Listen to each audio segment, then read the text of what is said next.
Hello, hello, hello, hello, hello. It's good to see you. Say hello.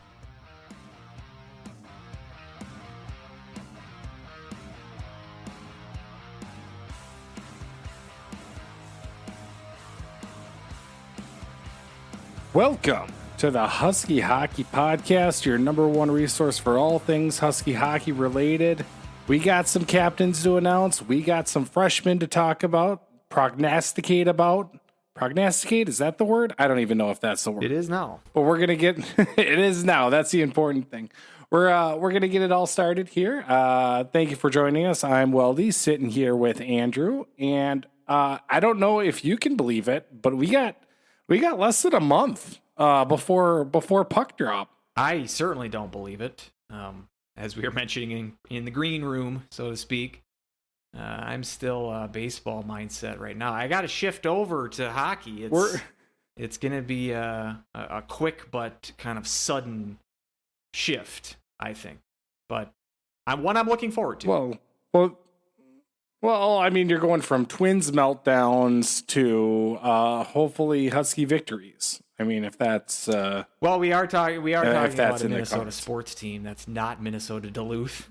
So the meltdown part is probably more likely, but no, trying to stay positive. Minnesota Duluth and their finish 4th or 5th in the NCHC and make the Frozen Four. Where is it this year again? Is it in Tampa? I think you're right. See, that's how out of the game I am. I'm usually right. I'm usually much sharper on that. I could tell you. I think the Lindenwood has a regional in 2025. I could tell you that. But I think you're right that Tampa does have next year's Frozen Four. We're gonna go with it. We're gonna go with it anyway. If it's not in Tampa, it should be from all accounts. Everybody loved when Tampa is able to host it. So I always like it when it's in those non-normal kind of venues. You know, I think Nashville should be a good host. Vegas is going to be a host, I believe. So, speaking of Nashville, this is how far out of the game I've been. When you said Nashville, I saw they're doing another Nashville game this year because North Dakota and Penn State did one last year. And I'm sure they announced this months ago. I only found out today that they're doing it again, but they're playing Northeastern and Western Michigan. It's like, did they literally just draw those two teams out of a hat? Because you could be more random as far as, I guess, no school that plays D1 hockey is really close to Nashville, so it's not like you can really find a hometown team. But that doesn't strike me as a great draw situation, But hey, maybe I'll be proven incorrect. Yeah, and that's not really known for their traveling fan base. I mean, at least Miami is probably like a car ride. That's probably the closest school to Nashville. You could probably get there in like 3-4 hours. If you were a Miami fan, how much would you spend to go watch that team play? There's the rub. That's the big thing. You a fan of dry rub? I'm not a fan of dry rub. If I'm getting wings, had dry rub wings. I was in the Upper Midwest last week, in the great state of Wisconsin, and they had something called Wisconsin wings. I don't know if they're trying to brand this as their own, but some dry rub wings, which I was kind of like, I'd rather have the sauced style, but the dry rub wings were quite good. Yeah, it's a good change of pace. That we won bar trivia that night too, so it was a good night. Oh, there you go. What type of questions did they ask at that bar trivia? Was it like pop culture stuff? Was it history? Was it a the little mix? bit of everything. The hook was it was called like DJ trivia. So the hook was every question there was a song that played as people are kind of thinking about the answer, and the song proved to be a bit of a hint at times. It played into the question in some way. Sometimes it was very direct. Sometimes it was very indirect. Like there was a question, probably the one that won us the game, was a question about, they showed a picture of a Mead notebook with some scribbling on it, and they said, this became a best-selling book. Who was the author? And then the song was, There Goes My Hero by Foo Fighters. And my brother was like, Foo Fighters, Dave Grohl, who's also in Nirvana, Kurt Cobain, after he committed suicide. It was his like book that he was writing his like poetry and stuff in. That's how we got it. We would not have gotten it without that song hint. But see, that was kind of the hook. I thought it was an interesting way to do it because there was probably that is a lot really of the questions and really involved. A lot of the questions we wouldn't have gotten if not for those sort of hints. So we really enjoyed it, and we won. So it was even better. I also think that's like one extra step that I normally would think of. Like if they played a Nirvana song, maybe that's just too on the nose. So, yeah, and there was. I mean, granted, yeah, there was one song. Granted, yeah, there you was got one it, that so. was like about an Eagles song, and they played. And not every question was about music. I mean, I would say most of them were not about music, but there was one. It was like, what album did Take It Easy come off of? And they played another song from that album. So that one really didn't help.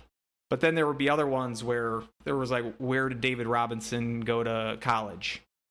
And they played a Village People song, Can't Stop the Music, because they also wrote a song or had a song, one of their hit songs was In the Navy. And so Navy being the answer there. So kind of be like one, and as we're sort of trying to think these questions out, you're trying to think of the connection. And most times we were able to glom onto it. We only got, I think, 2 questions wrong the whole night. So it was a good it was a good outing.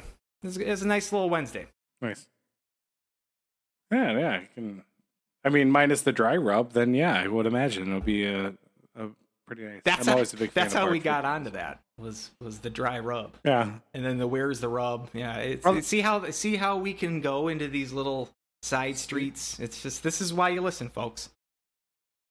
Yeah, you're welcome to everybody. So so we'll go ahead and get started. We'll start a little more obviously SCSU related with a couple of news and notes, can then go into bigger picture and then national picture, international picture. We'll kind of give her a couple cents about the women's world's going on and the World Juniors that just wrapped up in the fashion that it did. But staying close here, we'll start out with St. Cloud State. First and foremost, captains announced. Now, I think it was pretty much set in stone that Spencer Meyer was going to be the captain. Maybe not set in stone, but that was kind of the obvious. Would have been surprising if he wasn't. Exactly. But alternates were named. Spalisi was named, Micah Miller, and Yami Cronulla. And I can't remember if I was going with Cronulla or Cronilla. See, now I forgot what my bit was on that. We'll get them both covered. We got a whole other season coming up with him, so you'll hear all kinds of variations on that name. I've heard it both ways. And none of those, I know Spalisi obviously wasn't. Miller, none of these guys wore a letter last year, correct?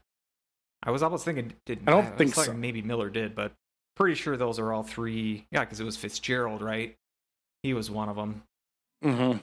Yeah, I'm blanking on who the third one was, but yeah, no surprise with Meyer, and I'm not surprised with Miller, Crannel, and Spalisi a little bit. I mean, Spalisi, I'm not sure. I mean, he was a guy that was scratched quite often last year. I'm sure he'll get more ice time this year, but I mean, a lot of times it's not necessarily the point production or something like that. It's more locker room dynamic and who the guys kind of good leadership skills gravitate towards and whatnot. So yeah, congrats to all those players. And that's where, I mean, that's awesome to see also Micah Miller get that recognition, because I've always thought, he's been a huge fan favorite really since he's started here. I would say kind of as the underdog, and I think last year had just kind of a breakout season, and he was able to kind of stay out of the penalty box, which kind of was his big thing in previous years, where he kind of get into penalty trouble, and he was able to kind of keep that clean, which was very surprising to see. Very happy to see that, and he was rewarded. I believe Shayak called him a Swiss Army knife or a Swiss Army player. Just kind of the guy that you can plug into any situations. And he was in penalty kill. I would like to see him more on the power play, but you're up by 4, you're down by 2. Closing seconds in a tight game. I was more than comfortable to have Miller out there and happy to see him get this recognition. Yeah, maybe one of the reasons that I thought he may have worn a letter in the past was, I think, less so of the behind the scenes aspects as to why these guys might be voted on captains. Miller is one of those guys that seems to play in an inspiring way. Like he's kind of an energy guy that the other players will feed off of. And so maybe that's sort of that natural. I've labeled him as a more effective Johnny Swanson. I think it's a very good comp. And he's got that same sort of dynamic. But I even think a little bit, it's more evident, I think, on the ice, because I think he's more of a two-way player. And so, you can fact check us if he did wear a letter last year. Again, I'm in baseball mode. So, but not surprising to see him. I mean, Cranola, one of the things that you'll look forward to with guys that are named captains is that these are the designated guys that can talk to the refs during the game. Mm-hmm. So maybe with Cranola having that as part of his, assignment now, maybe that'll try to keep him from taking some dumb penalties, as he was apt to do last year a little too often for my liking. Maybe this stepped up, increased role, just from a leadership standpoint, will make him kind of bear down a little bit more. And same with Spalacy. We didn't really mention him too much last year, just because he didn't have a ton of playing time, and when he did, he largely stayed off the score sheet. But getting this extra leadership role, and he's a guy that I think he's a good face-off guy and stuff like that. He does some intangibles pretty well. Maybe this is sort of an extra motivation for them to step up their game, and I'd love to see it.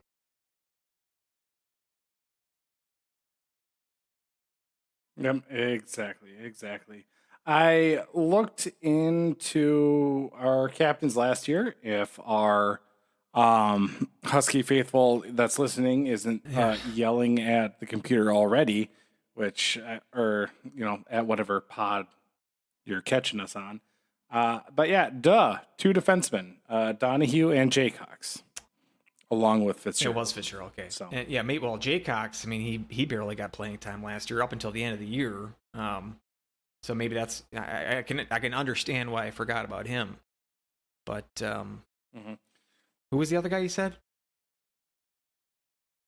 Donahue, Jay Cox, and Fitzgerald. Although I am pulling this on from Elite Prospects, and was Perbix not a captain? Was it Meyer last year? God, am I really blanking out that much? So you're saying, no, Meyer was the captain. That I'm sure of. Okay, so Meyer was. But now that you say it, I'm surprised that Perbix at least was an assistant captain. Man, didn't even have a letter. Yeah. What a bum. Yeah. Good luck, Tampa. You got a handful on with one of your top prospects. He's just not letter worthy, I guess. So then it would have been a really big surprise if Meyer didn't get the captaincy. Then, if yes, that's true. Yeah, we are in the off season. No, I don't know why you're still listening to us, frankly. But God, just turn us off. Yes. Maybe we just go back to talk about dry rub. Maybe that's we got an ad read later. Maybe that'll hold you over and keep you listening at least. Oh, we got a new sponsor later in the show. Yeah, excited about this one. Nice. All right. Oh, perfect. Sounds great. So, we got the captains, but we got a lot of new faces. So, we can, run down some of these players, kind of first and foremost, Where do you want to start? Do you want to start forwards? Do you want to start defenseman? You want to start goalie? Because we got a smorgasbord of new players. Yeah, maybe go by position. I mean, we've mentioned a lot of these guys, the incoming freshmen, in bits and pieces throughout past episodes. But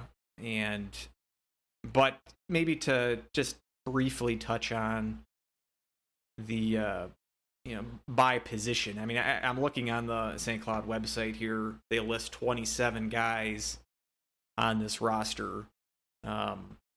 Your game roster is what, 22, 23? I think there's some limit. So not all 27 of these guys are necessarily going to see the ice. Like Ryan Rosborough last year was also listed on the preseason roster, but he ended up being redshirted. I think he'll be getting more time. He'll be getting action this year. But there could be a guy that they could, a freshman that they could end up redshirting. So don't think that all 27 of these guys that we mentioned are going to be integral parts that, will be getting playing time in every single game. That's not going to be the case. But just kind of getting a gloss on each of these positions. Goalie would probably be the easiest, maybe a good place to start. Easiest in the sense that there's only 3 of them. Jackson Castor, who we're very familiar with, coming back. Dominic Bassi, we talked a lot about when he announced his transfer from CC. And then James Gray coming in from the OJHL. We also talked about him, maybe the April or May podcast around there. And unlike, I think when we mentioned when Gray announced his commit, this might be a rare occasion that 3 goalies get action this year. I don't see either 3 of these being solid number ones, especially certainly right out of the gate. I would expect the majority of the playing time, at least in October, let's say, to be mainly between Bassi and Castor, but I would not be surprised if Gray ends up getting a handful of starts as well. And I think that maybe we've disagreed on this. I see Bassi as being maybe the 60% starter, Castor 30%, Gray 10%. I think you have thought that Castor and Bassi are going to be more split. Or maybe getting maybe it's just Castor getting more playing time. I feel like they're at the start of the season. They'll probably do a Friday Saturday rotation, and I feel it's going to be 2 weeks before Castor is not the starter anymore, and we're gonna go with Bassi a little bit. And with more playing often. St. Tom, that's kind of my Thomas theory. right off the bat, you might see a James Gray period in there, depending on if the game gets a little out of hand as it did last year. So Gray might not have to wait too long until he gets a start. But so yeah, you got St. Thomas first weekend of the year. Then you got a bye week, right? And then it's Wisconsin. So, and it's a road series at Wisconsin. And then you got Mankato coming up, Bemidji. I can see, especially how last year ended, Larson wants to know what his depth looks like. And he probably wants to, if Gray is going to be on the roster and if he's going to be getting a shot eventually, you'd think like Bemidji or St. Thomas would be a good place to start. I just don't see him starting a game against St. Thomas being at the first weekend of the year. I wouldn't, like I said, I wouldn't be surprised if he gets a period if the game is in control later in let's say in that home game. But yeah, I would say Bassi and Castor might flip flop. For the first, at least when we're opening the NCHC schedule in November, maybe one, one gets a Friday, one gets a Saturday. And I would hope, and maybe I feel free to disagree, I would hope that someone takes the reins and becomes a main starter. Yes. Goaltending platoons can work, but I just think it's more comfortable just for the team, the defense playing in front of them, to have a solid number one in there. And if it's Castor, if it's Bassi, even if it's Gray, I'd like someone to take charge and grab hold of that position by the end of the first half of the year at the latest. But and that's where the Huskies' biggest question mark is. After seeing Castor towards the end of the year, after Rennick's illness and whatnot, it's I like what you said about taking the reins and not one of them falling off. Because if you get to a situation where yes, it is, how I even foresee it, that it might be a situation where Bassie and Castor do split and then Castor falls off where you can't trust him anymore. That's kind of maybe even the worst case scenario when it comes to it, because then you have, Bassie who is, not playing at a very high level, who is kind of the de facto starter.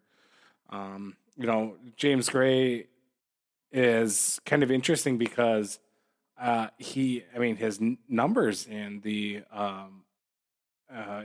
where he played in the OJHL were fantastic, but obviously we don't know a lot. That's not like your BCHL, which is a little bit more well known to us hockey fans or college hockey fans. But last season a 1.96 and a 931 save percentage. That's some quality numbers right there. So it's going to be interesting to see how everything kind of unfolds and where everything kind of goes throughout the rest of the season. So obviously that's going to be a big question mark, and the one where the Huskies kind of hinge on, whether or not this season is going to be kind of boom or bust. I think is definitely going to hinge on that. I do think we do have a solid defensive core, but it's not going to be the defensive core that's able to bail them in night in and night out. You're going to have these goaltenders step up. So season starts October 1st, Saturday at St. Thomas on the road. Who's in net? Bassie. Really? Yeah, Bassie transferred here, and I think that's who you go with right away. I would. Yeah. That's how I would go. I'm just wondering, if it was a home game, it's the whole Castor's been here. He's the quote unquote established veteran. I'm wondering if that is something that Larson falls back on. I wouldn't be surprised if it is Castor. I would hope it's Bassie, but it's a month of practice to lead up here, and perhaps and it's not like the opening day pitcher. Again, still in baseball mode here. Maybe the opening game in hockey doesn't have the same amount of cachet as that. It's not like the huge honor to be the opening day starter, for instance. Especially if it is going to be, at least at the beginning, somewhat of a tandem situation. But I tend to agree with you. I just have a hunch maybe that Castor is going to be, because of the amount of comfort that, just familiarity that Larson has. I wouldn't be surprised if he gets the nod. Maybe it's you hold Castor out for the home opener. Sometimes they'll do that in baseball too. So I guess that's something that we'll have to development that we'll have to keep an eye on in the next 30 days. After the Quinnipiac game, I don't know if you'd want to hold Castor. I thought I was the guy that was way more flaming about Castor's performance, and you're like, no, he's a good goalie. I would rather no. Yeah, I guess we can go back and maybe I thought it was the Bassie podcast that I was surprised at how much you thought Castor was going to play. Maybe I'm misremembering. That could definitely be the case. But as you said, I do think it's going to be a big question mark. I feel better about the defense this year. A year older for guys like Meyer, and I was not a big fan of Donahue, as was made abundantly clear on this podcast, and losing him, I thought it was kind of a addition by subtraction. Another year for Pert, I think, is going to be very helpful. So I'm more confident about the defense maybe than I was last year as a whole, but I'm less certain about goaltending, and this is coming from someone who is hardly a Renak. It's not like I had Renak's poster in my bedroom. But it's the Rennick. It's a big transition just from the program. I mean, Rennick was your everyday starter, talking about the guy for 5 years, and or I guess that first year was a little bit of Jeff Smith involved, but ever since that first year, it's been 90 to 95% of starts for one guy, and so to transition into a more unsure competition, even that's a new thing in the Larson era for sure. So we'll be able to see how he handles it, and more importantly how the goalies perform. That's really ultimately what it's going to come down to. So I mean, you can imagine, like, there was a scenario where James Gray is thrust into the action sort of unexpectedly, and he grabs the reins, and we're talking about raising his number in the banners in 20 years. There's a small possibility of that. It's a non-zero chance. But so you're saying there's a chance? Yes, but we'll pump the brakes on the James Gray number retirement party. That must meant that this year ended very well, or at least his time here. So we should all hope for the James Gray number retirement ceremony. Raise number 1 to the rafters, right? So, yeah. So switching up to the defense then, since we're talking about them.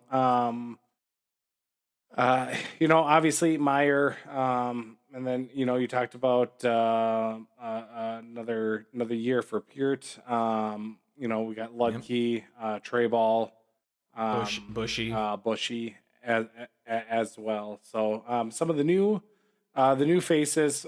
First off, the transfer of Dylan Anhorn, coming your seventh cousin, right? Something like that. Somewhere far, far down the line.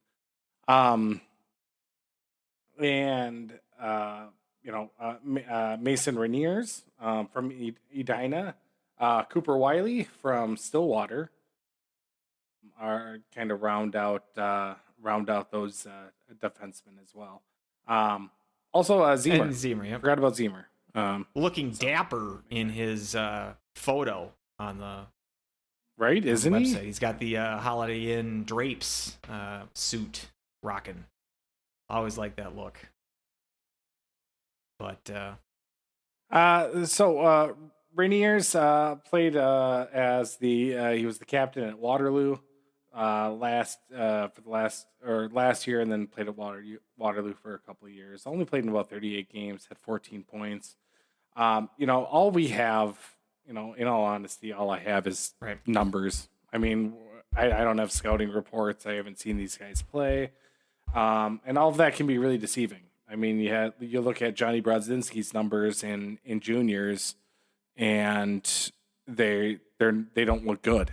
And I even think I remember Motzko saying one time during his radio show that they just weren't using him correctly, and pretty much they brought him in even a year earlier than expected. It was like, this isn't how I want to use you at St. Cloud State, so we're going to bring you in now. And so you never really know in that instance.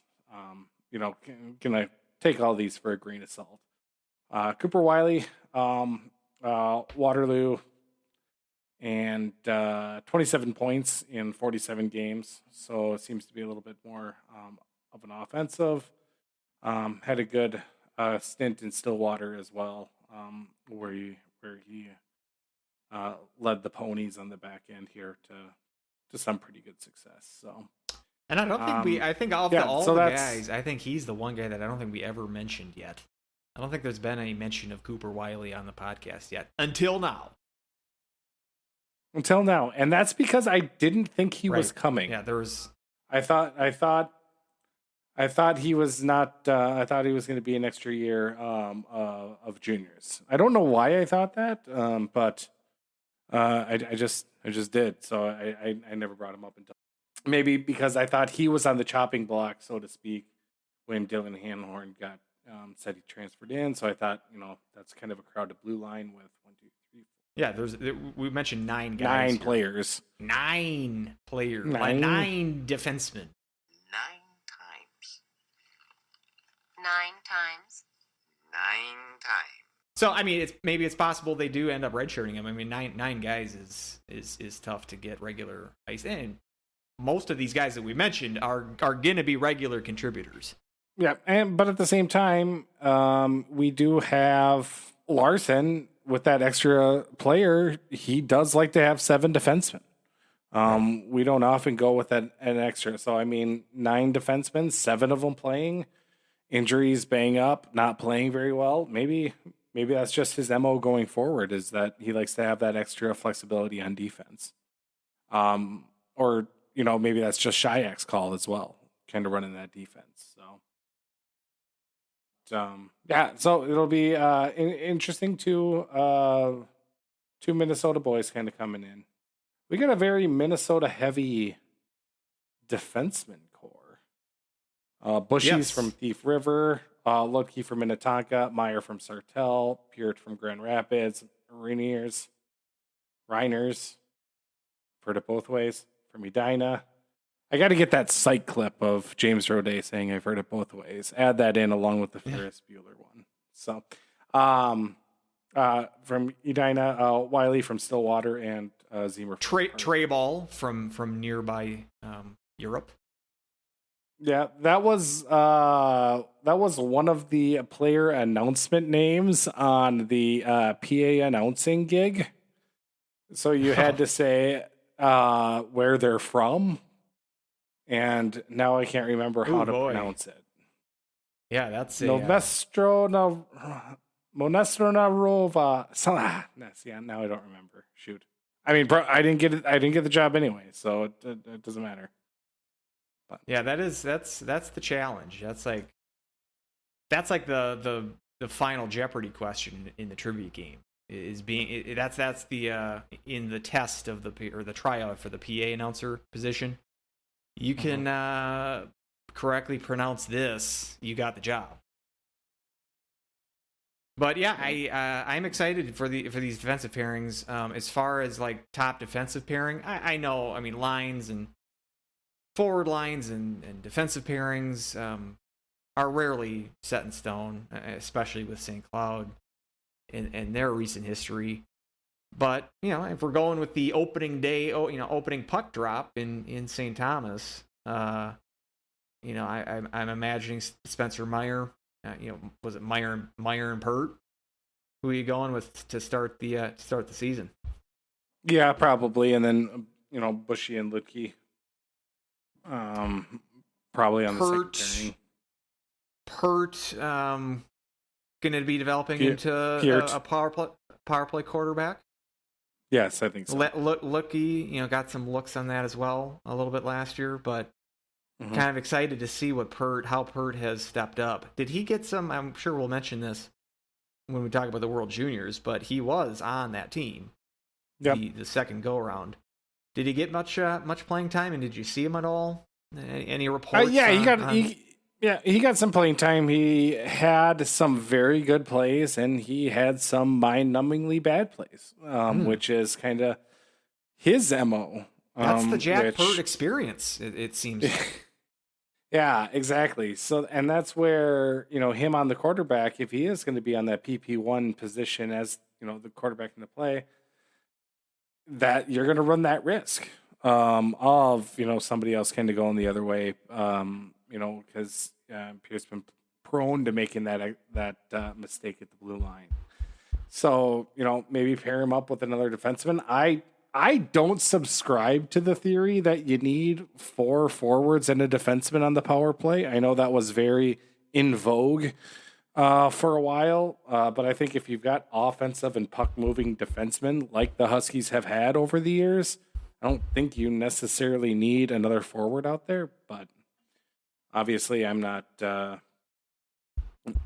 there on the bench. So, but I mean, if you have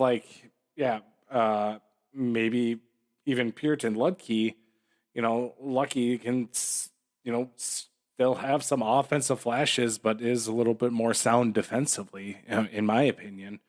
I think that's still kind of a dangerous, on the back end for a power play. But it's, that, judging by how the defensive core looks, I like how they look.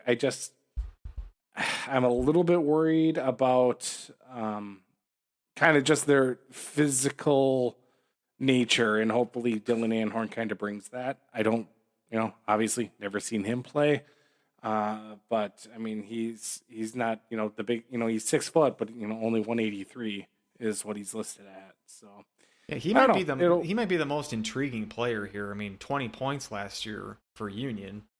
Mm-hmm. Union not very good, but wondering if he's going to get any power play looks. I'm trying to find out if he had how many of those points were on the power play. Just one power play goal. I don't know how many assists he had, but he's really an X factor. I am expecting him to get regular playing time. They brought him in to play, and he's got experience at the D1 level and decent experience, albeit in a league that struggled last year. But he's by not having any eye tests or actual watching him in game action, tough to know exactly what we have here. And he might be more that offensive minded guy that could flourish, given a power play opportunity here and there. As far as the size and grit, Bushy might kind of he sort of has kind of developed into the goony kind of guy. I mean, I'm not saying he's a goon and he's not without any talent, but he's no Jeff Finger. Is what you're trying to say? No, there's not very few people, few players have the Finger quality to them. But he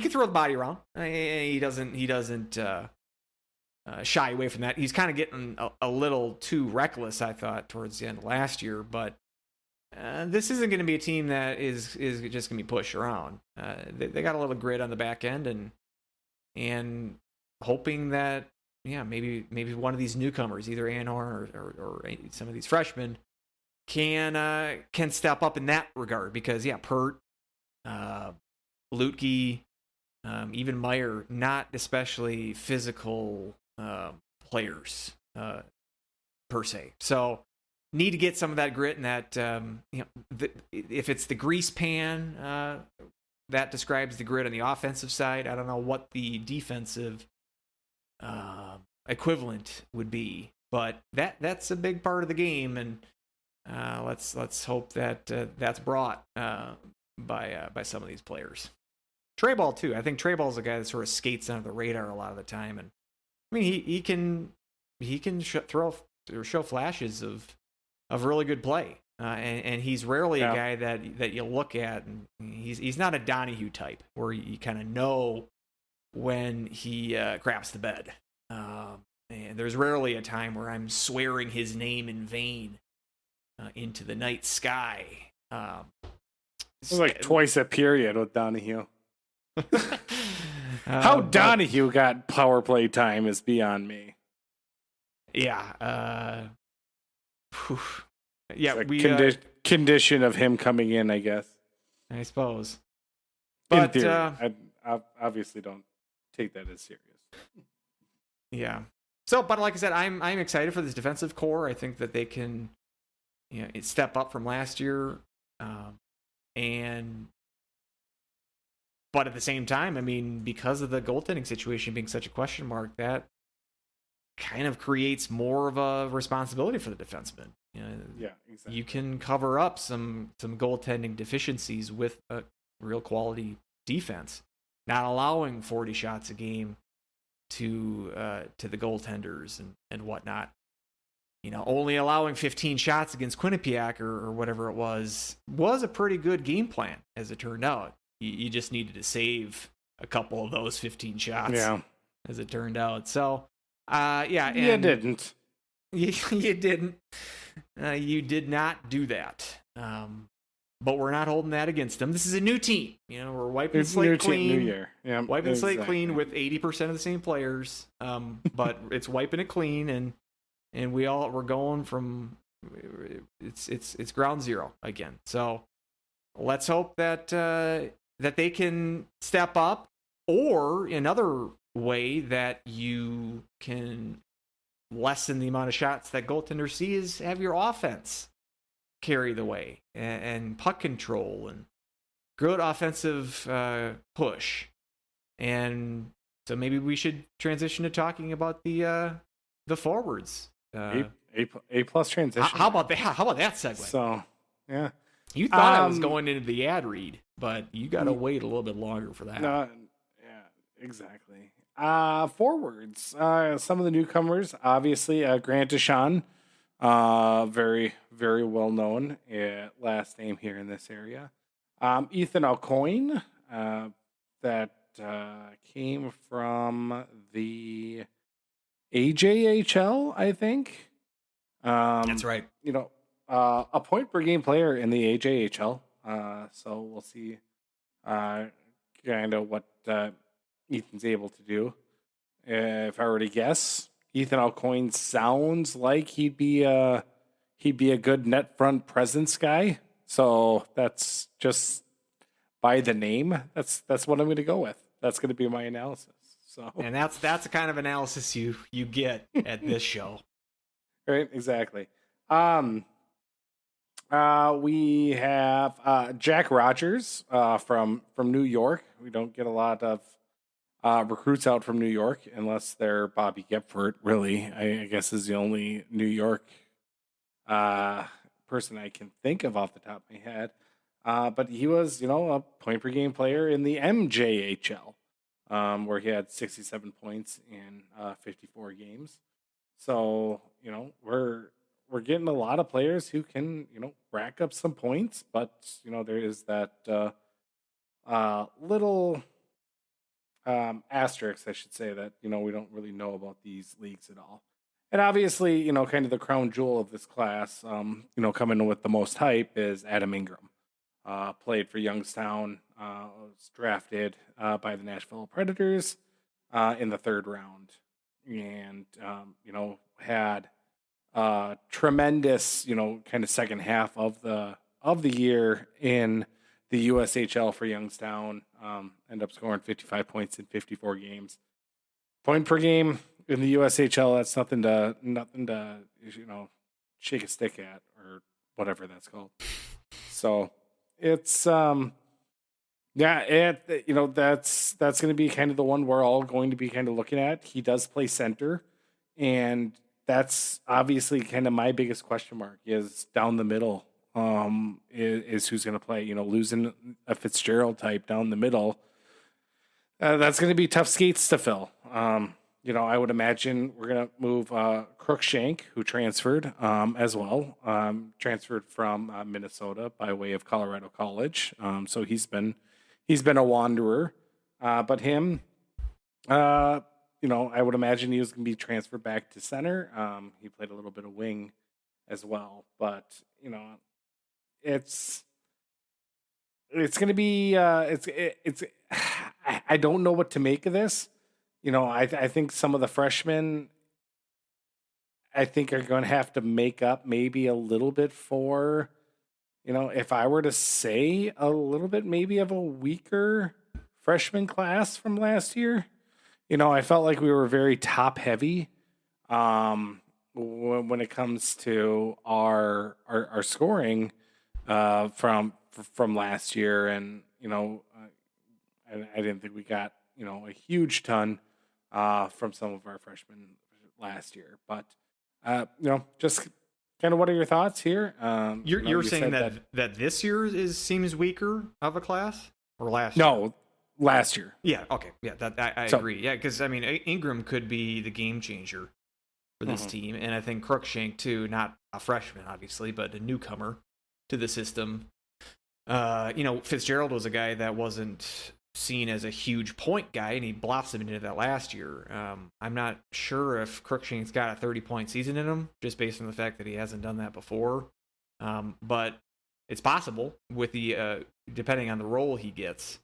And if he slides into the Fitzgerald type of role and he turns out to be a serviceable power play presence, I don't think that's completely insane to think that he could at least crack 20 points. And then another X factor, not a newcomer, but Miettinen, a guy that I think is kind of like almost forgotten, maybe not forgotten about, but it's a totally different situation from last year where he was named a preseason first team NCHC player, and his season last year kind of was a resounding thud of nothing, really. Flashes here and there, a 2-goal game here, and then 10 games of a goal. A 2-goal game here, and then a month where you don't know, didn't seem to hear his name at all. If he can sort of figure it out and become a consistent threat, this could be a dangerous team on offense. I've got to be convinced of that now. I mean, really, it's outside of the Omaha pod, and like I said, a couple of good games here and there, kind of sprinkled, few and far between. He's kind of been a disappointment so far, and so, but I still think he's got the talent, and I'm wondering too what they do with the international line. Are they going to break those guys up? Cranola and Okabe again coming back.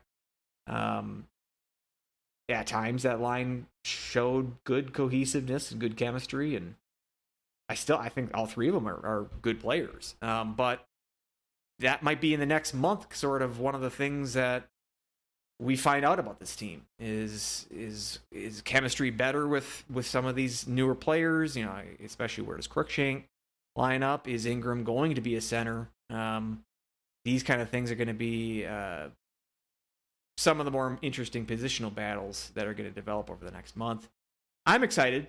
As you said, it's, we had guys like Sahlquist last year, may have been the best of the freshmen, and he was a serviceable guy, but not someone that you looked at as far as to be a potential game changer. I think you do have that potential in Ingram, and to him alone, I think makes this freshman class intriguing. And like I mentioned, Rosborough earlier, I mean, he's a guy that redshirted last year, but he's a 6'3" guy, and he can play center. And so it's like, if he can develop, that would be a plus for this team. I think there's the depth here. We've already waxed poetic about Micah Miller earlier in the show. Can't forget about, now he's the guy that maybe a step up into that 30-point plateau this year in his last year at St. Cloud. So you've missed some scoring from last year with guys like Fitzgerald leaving.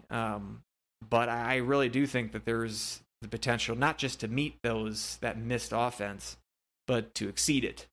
And so I'm of the three groups, which group are you? I think we're agreed that the goaltending is the most questionable at this point. Of the defense and the forwards, where are you more confident? Or which unit do you think is more dependable at this point? That's tough. I would probably say defenseman. I just don't know who's going to step up in the scoring, and someone needs to, whether it is Miettinen, or if it's maybe a Cruikshank does have a 20-25 point season in him. Colorado College, he didn't have a lot with him during those years, and he was able to put up 17-18 points there. A little bit of a step back playing in Minnesota. Didn't get a lot of playing time. I think also kind of towards the end with Motzko, there probably was some dynamic issues right there. But it's looking at some of these that I think are going to have to make that next step. And you're talking about Sahlquist and Molinar. Those. We got to see a little bit more out of them, and I'm just a little bit worried about this forward that we're not going to have the depth to score enough, and I don't know if we're going to have the goaltending that's going to be enough as well. So, I mean, maybe I'm showing my hand a little bit on where I think the season's going to go. But, we can save that to our season preview podcast, when we're going maybe to a little bit more. But, I mean, just looking at this team, it's, again, I don't see a game breaker. And I don't see someone we can kind of lean on for that extra gear, or that extra, clutch goal when we need it. And, maybe Micah Miller can be that guy. Maybe Cranola and Mietnik can get it together. And, who knows if one of these freshmen can step up and do it. But, I mean, if we're throwing out Spalacy and Salquist and Molinar with 3 minutes left to go in the third and we're down by 1, that's not going to have a lot of confidence for me. Yeah. There's a lot of potential, but potential doesn't mean that it comes to fruition. I tend to agree with that. I mean, but last year, you had mentioned in the beginning of the year you didn't see a game breaker, and I don't think that we got one. But St. Cloud still made the tournament, and I think you can still have success in that mold. And I guess it is tricky to pin so many hopes on freshmen. Yes. But I am, and you can't say that the season's going to hinge on Adam Ingram. But I'll put it this way. I think it's more likely than the James Gray gets his number retired that Adam Ingram leads this team in scoring this year. How about that? It's better odds than 1 in a million. Is what I'm saying. Yes. Gotcha. I can see that. But yeah, and I still maybe you're done with Mietinen, and I wouldn't blame you for that. But maybe I just have a dumb hope that he can get it together, and Cranola too. And I'm not done with him by any means, because sophomore slumps are a thing. A lot of people kind of go through that where you're no longer flying under that radar. Where you do now have a target on your back of, hey, this is somebody we need to shut down.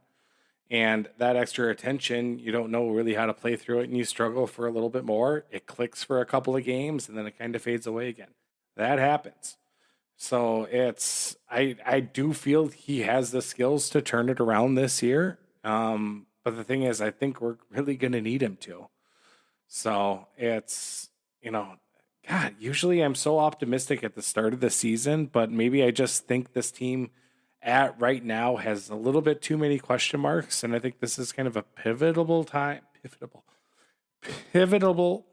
you know what I mean, time for Brett Larson and his tenure here to see which direction this is going to go. Because, I mean, he's almost all on his own now. Right. So with a majority of his recruiting classes. So yeah, I guess I'm a born pessimist. That's sort of my nature. I don't know if I would call myself like bullish on this team. Spoiler alert for our podcast or our preview episode, but I'm not picking the Huskies to be first, second, or third. I'll put it that way. But I could see this season sort of playing out similarly to what it was last year. And last year it had a lot of ups and it had a lot of downs, but added it all up, you had a seed at the tournament, which I think is that's what you shoot for. I don't think St. Cloud right now. Well, we're coming off of a national title game. And I thought I mentioned that last year about how I thought that was not a good barometer to set success for that season. Because if that's your barometer, then anything less than a national title is failure, which I think is stupid, and especially when you salt in the factor of how random the 2020 or 2021 season was and how the tournament played out and all that stuff. So I don't really put that as the way to judge how the team went last year. At the end of the day, you made the tournament. You should have won the first round game, and you'd have had a good chance, I think, against Michigan. And so that's really all I'm looking for. I mean, make the tournament. That's what I think is. I don't think we're not in a North Dakota situation or Denver where it's like anything less than you gotta win. We're not Yankees, fans here where it's like we're not just here to make the tournament. I don't think St. Cloud has really earned the right to be, disappointed with a one and done in a tournament situation. Even though we've had plenty of those, and I'm all for raising the bar of expectations, but just this isn't the number one overall seed teams. Yeah. But I think this is, best case scenario, this is a 2 seed, something like that. And so I all I'm saying is I think that's definitely a possibility. It's also a possibility that they finish 7th. I wouldn't be surprised, if the goaltending just isn't there, the bottom could really fall out. But I guess I have more confidence that this coaching staff can avoid sort of the bottom falling out, at least keep this team competitive. And, it's hockey. You're going to be in enough games where I think you're going to be able to be competitive. So I'm not ready to predict that the Huskies are going to make the tournament. Maybe for the next show when we do the full season preview, I'll be able to stake my claim on that. But I certainly think this is a competitive team, and I think it's going to be a fun team to watch. But yeah, there are some glaring question marks that it's going to make it interesting. I'm looking forward to the season. The more that we're talking about it, I'm getting outside of baseball mentality. I'm looking forward to the season, and kind of just going over the roster is fun to prepare myself for that. And it's something where also we have to realize that this season is probably going to have a lot more ups and downs. At least I am preparing myself for that. Whereas if, I think some of our, obviously I love you diehard Husky hockey fans, but some of them may get a little bit too comfortable on the success and expect greatness every time, every shift, and anything less than that is garbage. So it's just know that that's, it's going to be kind of a roller coaster season as far as I see it, because with all the question marks we have, and I'm looking forward to it, as the summer winds down. So, talking about coaching staffs, we can pivot quickly over to the women's side, as the former assistant coach Molly Engstrom got the head coaching job at Maine for the Maine's women team. They had Maine had, I believe, a husband-wife duo at the helm for many years. Finished, I think it was like 15-19 and 1 or something like that. So a little bit less than 500. But, she was the assistant coach. Molly was the assistant coach here at St. Cloud State and was in the mix for being the head coach. And she lost out on that job, but ended up getting the main job. And it's going to be interesting to see kind of the success of those two teams over the next, 5 years or so. Kind of see if, basically if we made the right decision, or if this is going to be a Tomlin, a Belichick. Oh no, Billick. A situation where Denny Green's assistants goes on and wins Super Bowls, Dungy, whereas Denny Green obviously didn't. So, I think Maine probably has a little bit better of a foundation as of right now. But probably not at the same time, as tough of a conference either. Not as tough as and that's the other thing is that we're playing the top competition, whereas Hockey East is a little bit more top heavy and not even the best Eastern League. I mean, ECAC exactly. has been better in the last few years. So, but it's going to be interesting how that's going to play out. But we wish Molly the best of luck. Yes, because she's obviously listening to this podcast now. So, But she, I believe the women's team, I believe they start a week earlier. It's usually the case. Let's double check here. They have a exhibition game on the 25th of September, and then the 30th, their season opens up against RPI At home. And At I believe they swept RPI last year out in RPI. I think I watched one of those games. So, yeah, but after, geez, looking at the schedule now, so you start out with RPI, you could probably win those games, but then check out their run of their schedule after that. At Ohio State, defending champion, Ohio State. Home against Wisconsin, and then a home and home with the Gophers. That's a gauntlet. That's incredibly tough. Brian Adolski will know very quickly what he got into and what his team is right off the bat, before October ends.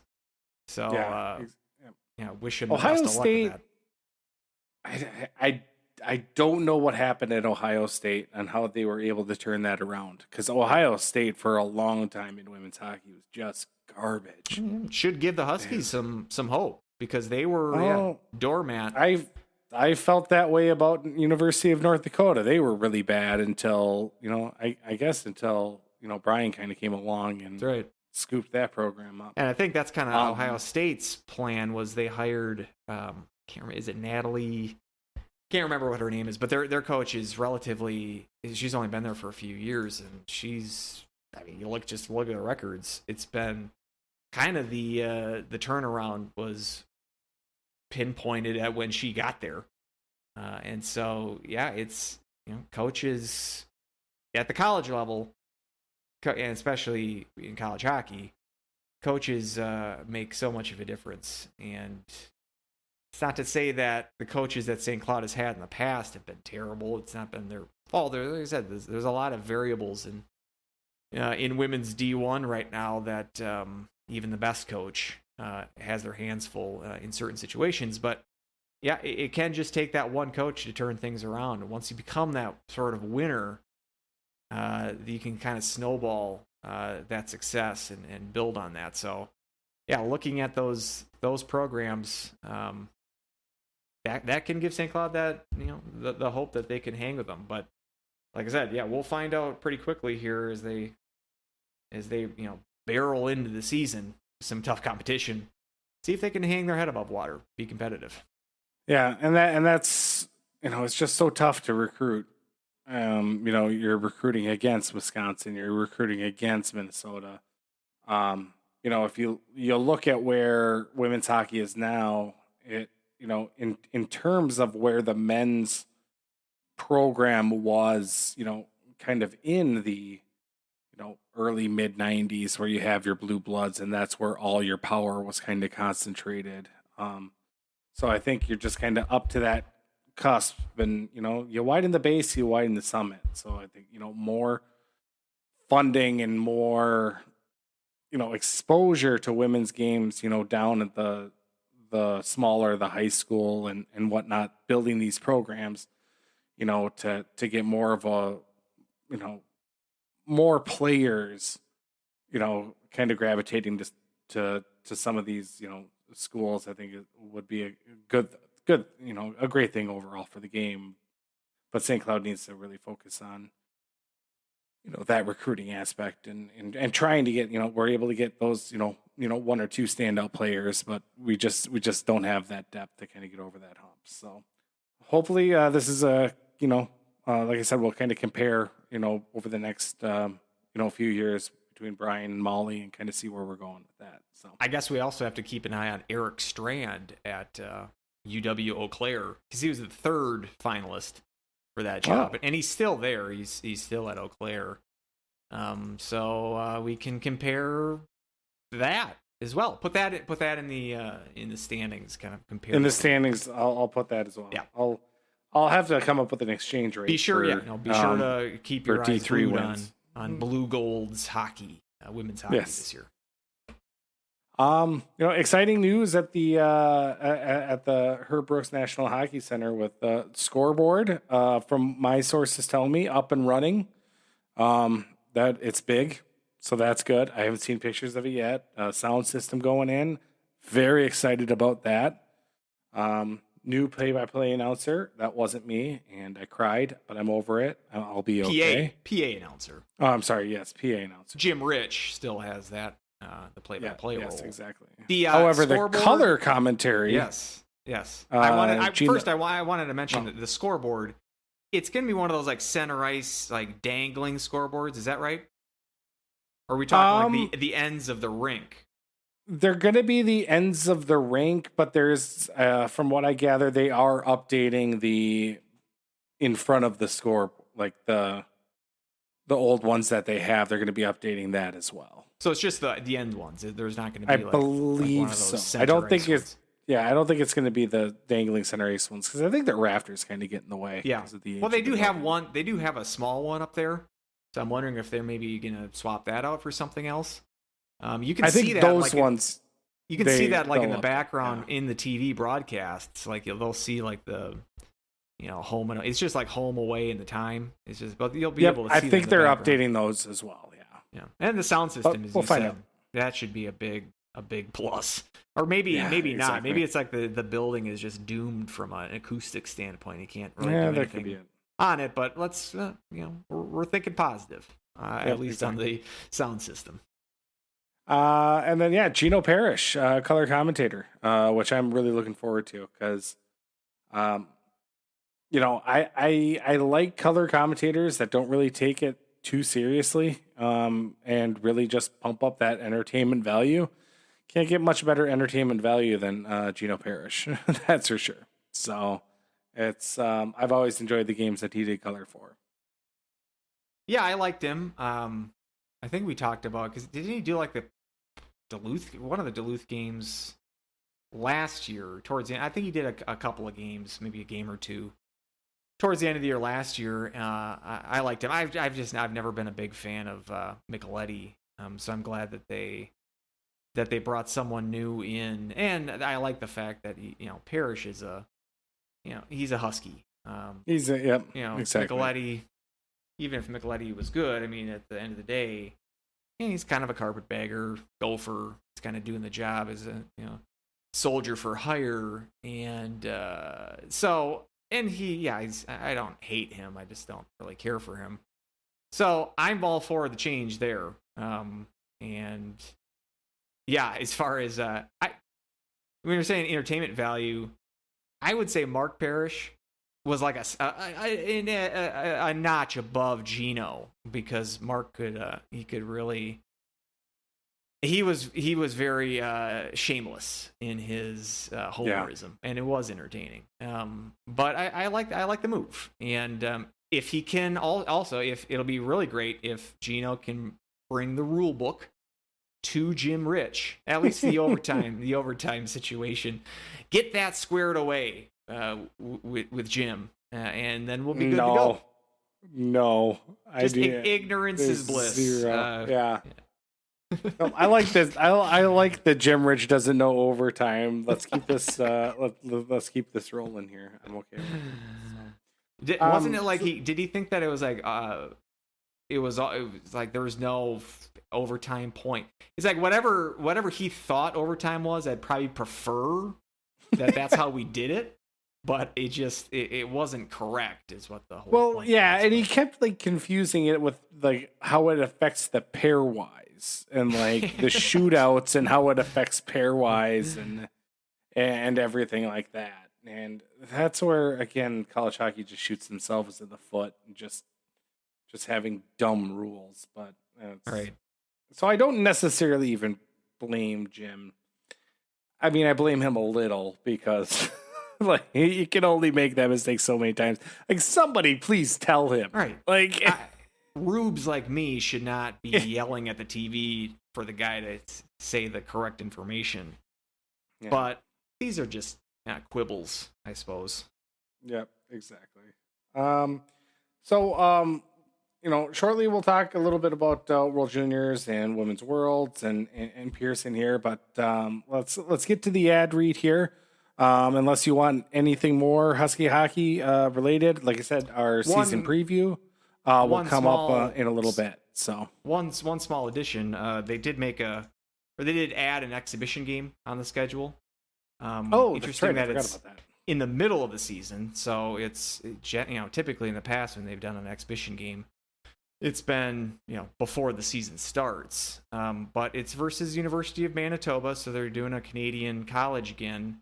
I haven't done one of those in a few years. And December 30th, I believe, is the date. So decent timing for that. I mean, you're going to be off for a month or 3 weeks or so after for the Christmas break. You got the Gophers coming up the first weekend in January. So this will be Friday. Is it a Friday? Friday at 1? Is this correct? I think you are right, because that's the 30th of December is a Friday. And that's New Year's weekend, so maybe they're thinking that people are going to be off work anyway. It seemed weird to me. I thought that if you're going to do an exhibition game, you'd do it before the season starts. I'm not sure if you can do. I thought you could do that. The whole October 1st is the start of the season. I thought that you could do an exhibition game before that, and it wouldn't as long as it's an exhibition game, it wouldn't be. You could was allowed. But if you're going to do it in the middle of the year, I know some rules changed in regard to exhibition games. Right, and I was surprised. I think it was like 3 or 4 different aspects of it changed, like when they could have it, who they can have it, because they can have it against like normal colleges now, not just Canadian colleges, So, and I'm surprised that they actually have a Canadian. They're doing the Canadian college thing, because it seemed to be that was like a talking point for a little bit there a few years ago, because it seemed there was a couple of instances where the Canadian college exhibition games would turn into brawls towards like the end of the games. Canadian colleges are, you're playing guys that are 24, 25, 26, 27 years old. And I kind of thought that the usefulness of playing an exhibition against Canadian college was kind of by the wayside. And starting last year, it was made available that you could, any D1 college, you could do an exhibition game with.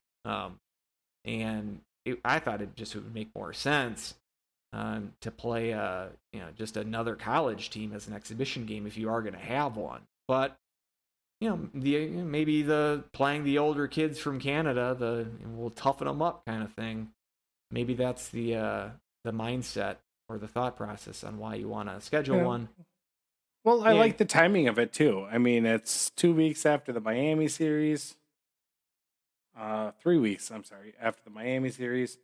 But then, 2 weeks before, or the week before, Minnesota. Right. That's good. You don't want to have such a long break coming into the Gopher series. So I do like that aspect of it. Because that's going to be, also with Wisconsin and the Minnesota. These are huge implication for comparisons for the Big Ten. So, the Wisconsin one, obviously, that's got to be wins on the road in Wisconsin against that team.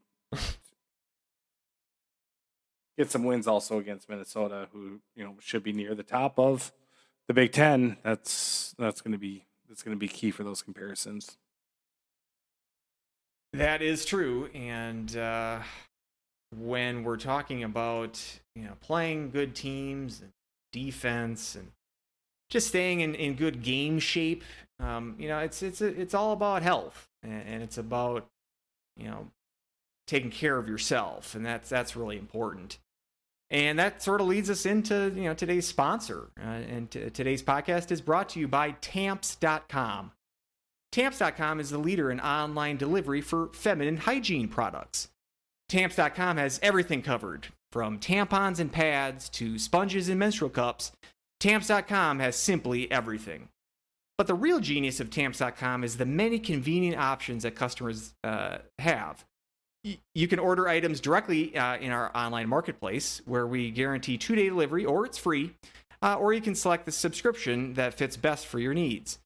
Our best-selling monthly subscription truly redefines what that time of the month means. Subscriptions can be canceled at any time with no penalty. There's truly no strings attached. Except on our award-winning tampons, of course. By cutting out the middleman and selling directly to customers, we're able to cut out that pink tax and offer the best prices bar none. Listeners to the Huskies Hockey Podcast can get 20% off their first purchase when you visit tamps.com and enter the promo code HUSKY. That's tamps.com and enter the promo code HUSKY. Tamps.com, delivering the best in feminine hygiene, period. Perfect. Thanks to our sponsor, tamps.com, for that. Yes. And so switching over to international, kind of want to touch on Women's Worlds going on right now. And group play just ended. So, probably by the time you hear this, you'll know a little bit more about it than we will. But big group win by United States here, kind of getting a little bit of easier path towards the medal round. This tournament usually is Canada versus US. And sometimes how it's fared, I feel, in the past has been Canada or US will kind of get the game in the group play, but Canada kind of stick it out in the gold medal game and win. So, but it was a nice 5-2 win for USA, and Hillary Knight is closing in on the record for the most world championship points by a player. Haley Wickenheiser has that right now from Canada. So we're all on Hillary Knight watch right now.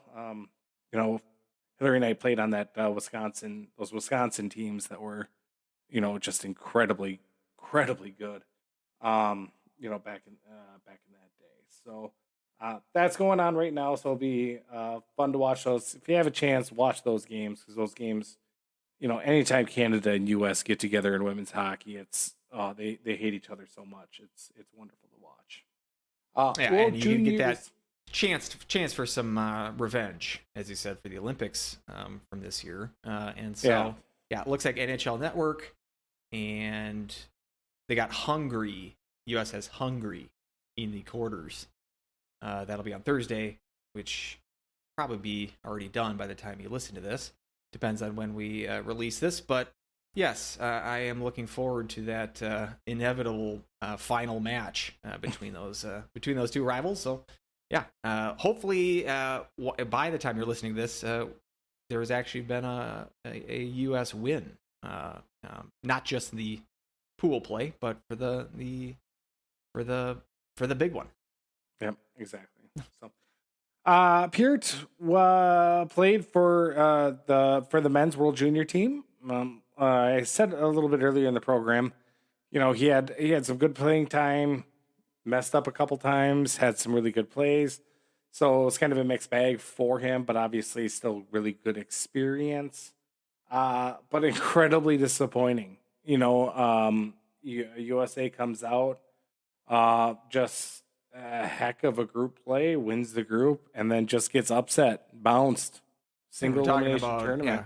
Talking about the Olympics on the women's side, this is kind of like a replay of the Olympics from the men's side, as far as, obviously bit of a different roster construction, but a lot of college players on the Olympic team this year. But yeah, that Olympic team looked pretty good in pool play, and then crap the bed that first game in the medal round. And it's kind of the same exact scenario happened with the World Juniors this time around. Looked pretty good in the pool play, but was it Czech Republic, I think, is who upset them in the medal round, if I'm not mistaken. But a disappointing result for the World Juniors, for the Americans.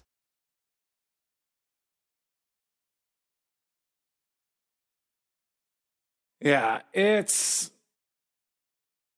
it came as a surprise to me, because I totally forgot that it got postponed to the summer here. So by the time I kind of got back to it, I was like, oh yeah, that's right. I want to check in on it, and saw that United States was kind of steamrolling through the group. We had 5-1 win, 7-1 win, 7-0, and then tough game against Sweden, but won 3-2. Sweden's kind of a powerhouse. But then Czech Republic and just didn't have it that game. Canada, shocking, ends up winning it. So end up winning it in overtime in kind of a crazy play. I don't know if you saw kind of the end of it. Sweden, did they beat Sweden? Finland. Was that the final? Or Finland? Okay. Sweden beat the Czech Republic in the third place, the Browns. But yeah, it was a heck of a defenseman play by Canada, and Finland shot. It looks like they were going to score, but it was the shaft of the defenseman's stick was able to knock the puck out. And if you have a chance to look at that whole sequence between that and the game-winning goal, was like kind of a minute of mix of emotions. So it's kind of a cool way to end the tournament. But I would imagine, I guess I don't know for sure, but I think they're going back to the regular schedule. So the next World Juniors is just going to be again over the New Year holiday. Yeah, so they've announced the coaching staff. I know for that, and I'm blanking on who was named the coach. It's a college coach. I'm just blanking on who it was, but yeah, it'll be kind of what the spanning of the new year, right around the time that St. Cloud will be playing that exhibition game, late December, early January, is when this one will be. It's in Europe this time around. Clearly not as up on my World Juniors as I once was, but yeah, and this one was a weird one because you had the roster from the original roster when they were going to play it, and they did play. I think the U.S. played a game in the pool play when it was still 2021, but then it was postponed. So and most of the roster was the same, but the interesting part is you had guys. I think it was at Bordelot from Michigan. He ended the year with Michigan, but then got a cup of coffee in the NHL with San Jose. So you actually had pro players, guys that will maybe start the year in the NHL playing in the World Juniors, which, because it's always played during the season, during the regular NHL season, you just never see pro players participate, current NHL players participate in the World Juniors, really. So it was kind of an interesting opportunity that, because it's in August, some of these players were able to play in the World Juniors, even though they weren't even on college teams or junior teams for that matter. So interesting scenario, but it looks like it's just going to be a one-time, COVID-based scheduling change, and looks to be back on schedule as usual for the next World Juniors. Rand Pecknold. Yes. Okay. I think maybe Furschweiler was named as an assistant, the Western Michigan coach. Western Michigan coach. Okay. So no Larson. I mean, Larson has been involved in the past, not last year, but perhaps the year or two before. I think it was when Hastings was the head coach. I think Larson was his assistant, and that's an opportunity that I wouldn't be surprised if Larson sometime down the road gets that gig, the head gig. And we'll see if St. Cloud player. I don't know if Pert he's too old now. I'm not sure, but wouldn't be surprised. I mean, it's been kind of a streak here of years where St. Cloud has had a player or a coach participate in the World Juniors, and I guess we'll see if that continues. Ingram's Canadian, so he can't obviously play for the Americans, but possible that he's involved if he's having a good year. So see that. We'll see if that is the case. But yeah, that's the World Juniors. Another disappointing turnout for the Americans. Yeah, that's kind of has been their MO. So, we finally had an end to the saga at Michigan. The Ann Arbor I don't know. I feel like there should be a flashier name for this. I'm not as good as the people on Only Murders in the Building to kind of come up with a name just like that. So the Ann I Arbor. was thinking in another A, like atrocity. That may be too strong. Yeah, I don't think it is. Wolverine, something with W with Wolverine. We can workshop it. Maybe we'll... This is why you come, for the quality content. So, he's out. They decide to, I don't know, not renew his contract that was expired for a good, 5 months anyway. Maybe not 5 months, but, I don't know what the term is. I'm going to say that he's fired, but maybe that's not exactly correct. And it was kind of the writing was on the wall for so long, and that something was bound to happen, but there was so much secrecy kind of going on in the background, and we kind of had drips of reports about the athletic director's on his side, but the president and the board of regents are not on his side. And then, when finally everything kind of came out, it was a situation where it's like, what are we doing here with even leaving him on? Some of the allegations were incredibly bad. And it's the fact that it took him so long to get fired really hurt, in my eyes, the reputation of Michigan more than already I hated them. So it's, they're kind of scrambling here at the beginning of, or as the season kind of gets kicked up, and needlessly, because he should have been fired months ago. So that's kind of my take on it, but I'm happy that saga has finally come to an end. Yeah, get some closure on that. Yeah, Michigan and their athletic director probably inserted themselves into the story more than was necessary. I mean, there is a argument to be made that there was enough to fire him after last season, after 2021. Apparently, they knew about the COVID shenanigans at the regional, which, to refresh people's memory, they were kind of a last minute forced to forfeit. They were supposed to play Duluth in Fargo, and it sounds like they brought guys along on the trip that were clearly contagious, or at least testing positive, but then Pearson allegedly, or even maybe not allegedly, maybe proved to have coached these players to lie on their medical forms or whatnot, the testing that was done for every player. And that seems glaring enough.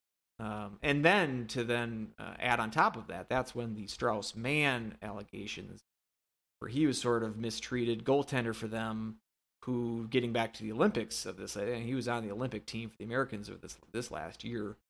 But he ended up leaving Michigan after last year, was their starter, but then left. I believe he played in Europe last year, and that's kind of how he was brought aboard onto the Olympic team. He had a whole set of kind of Pearson, either that he was just terrible coach, or he mistreated him, whatnot. You had a volunteer goaltender coach, Steve Shields, former NHLer. He ends up quitting, and it seems like he had another host of critiques with Pearson, problems with Pearson, how he was handling the situation. And this was all known, according to what has emerged, this was all known in the spring of 2021. But the fact that they allowed him to remain the coach for 2021-2022 season is surprising enough, knowing that. But then to wait as long as you did after they brought in a consulting firm to clarify everything, bring everything together. There was also allegations. I mean, Michigan as a university, as a athletic department, has been going has not had a great couple of years. Have their trainer situated like some sexual assault allegations and a whole slew of unsavory stuff that's been. They had to reported. settle. They settled for a lot of money. Yeah. With the victims of that team doctor, which is a different team doctor than the Larry Nassar from Michigan State. Yeah. So something's going on with the Michigan State schools. It's definitely a bad trend there that people need to kind of take a little more seriously, because all of everything that's happened. I mean, yeah, so it'd be bad on either of those points. It would have been kind of understandable that Pearson would have been shown the door. I mean, this isn't. I mean, Michigan hockey is a big deal in the hockey community, but it's not like Michigan football, for instance, where I'm not saying it's good to give cover to scandals like this, but you'd think it's at best their number 3 sport. Wouldn't they just want to distance themselves as quickly as possible and just wash their hands of Pearson just as quickly as possible? You'd have a line of guys out the door who wants to take over that job anyway. It's not like you're going to be in any sort of, scraping the barrel for candidates to take over that job. And not to mention the ethnic slur also, calling, want to play an anti-Semitic name, like there's enough there for, and they just sit on it, and my whole thing it sounds like he was wanting to extend him. Yes, Manuel, the athletic director. It just I don't quite get if Pearson was Scotty Bowman. That's the other thing. Is like, why are you protecting a mid-level coach? Yeah, I mean, honestly, I'm not trying to say that Red Berenson, but if it was like the legend, something like that, I could see trying to at least, throw it, put it under the rug or whatnot. But Pearson's had a good reputation in his career to this point, but we're not talking about some legendary coach. He was a very good assistant for 20 years. And then, he had a couple of decent years at Michigan. Nothing that was revolutionary or earth-shattering. So he was good at Michigan Tech when the WCHA was at its worst, and catapulted that into a job. And it's a weird coach to go to bat for. So I mean, if they would have had to fire him based on either, if they wanted to do it last year or this year, it would have been a scandal. But I think they just kind of decided to make it much worse than it could have been. Exactly. By dragging their feet and then even trying to extend the guy. It seemed just from a crisis management standpoint, not going to be a chapter in the how to deal with problems at your athletic department book. This might be the glaring example of what not to do. But so this was in the beginning of August when they finally decided to pull the plug on Pearson, and not the ideal time. As I mentioned, that's one sexy job for a college head coach. But by waiting till August, not only did you sort of avoid or put yourself out of the running to get any of the sexiest possible candidates involved, but because of the big blow up and the fact that they made it worse than it needed to be, you kind of created a situation that not a lot of people really wanted to step in immediately and be sort of the face of this program.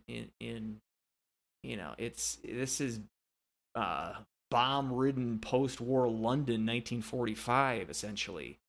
And so I thought they made a decent move by hiring this Brandon Naurato as an interim. He's going to be the head coach for the entire year here, but nothing guaranteed beyond that. but a guy who was on Pearson's staff last year, but not before that. So he's just been a 1 year assistant there, and a former player under Berenson in the late '90s, or maybe even mid 2000s. Yeah, he's like a year or two older than I am, so mid 2000s player for the Wolverines. But he's a guy that isn't connected to the worst of Pearson's misdoings. But at the same time, he's also not he's not expected to be the guy to, lead this team into the next phase of their hockey program. That hire will come next year. It might be him. This is basically a 1 year tryout for him. But if you're an outsider coming to the program, let's just say Nate Lehman. I'm not saying that's going to happen or whatnot, but someone of that stature who comes in and takes over, the main question in day one is going to be, how are you going to change the culture? What are you going to, and that's really maybe even more so than the game results themselves. That's what's going to be the most important aspect or job that new coach is going to need to do. And by hiring sort of the stopgap measure, this is sort of, you're going to take a year here to let the dust settle, and hopefully by next spring or summer, you'll have your, this scandal will, have dissipated, and you'll be able to take your pick of the litter next year and hire a guy full time. But yeah, just surprising on how you can sort of bungle, not just not Pearson himself, who's obviously got a lot of blame, deservedly, but just from the athletic department standpoint, just kind of head scratching on how it all played out. So we'll see. I mean, surprising in retrospect how well they did this year, knowing what went on at the end of last year. I'm surprised that more guys didn't move, didn't bolt. I mean, I guess they were guys like Power and Johnson and Beniers and those guys. They were just hell bent on that one. Let's do it this year. It's surprising, knowing what we know now, that the team was as competitive as they were, frankly. But how about this? I'll give you an over-under, and I'll set the over-under at 1%. Does Mel Pearson ever coach anywhere ever again? Over. Oh, yeah. Oh, You'll 100%. Head coach? Yeah. Maybe not head. Yeah, head. You're saying at the D1 level? At the D1 level, no. No. So you're thinking like high school coach or something like that. Yeah. No. I mean, maybe he'll I think it's go... very but oh no, I know how terrible hockey culture is. Like, they'll give extra. I'm not saying so much that, but would Pearson take a job coaching squirts or coaching high school? I didn't think Mike Babcock would, and he was the coach for a Canadian college. Gwozdecki was a high school coach. I don't know. But I think it's these possible. guys weren't scandal ridden. I guess I don't know about Babcock, but certainly not Gwozdecki. Didn't I hear something about Gwozdecki that is he still on at that job with that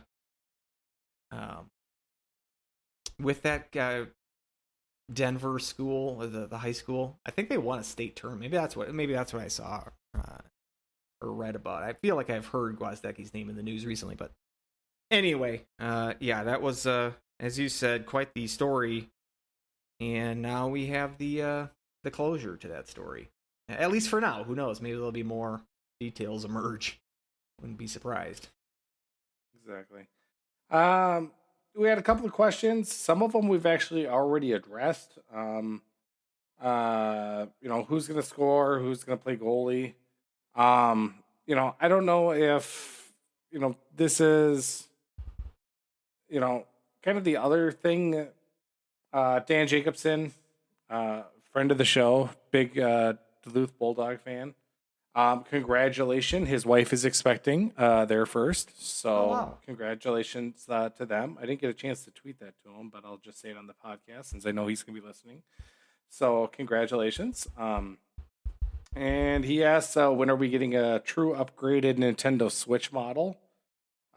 Spring 2023, along with Breath of the Wild 2.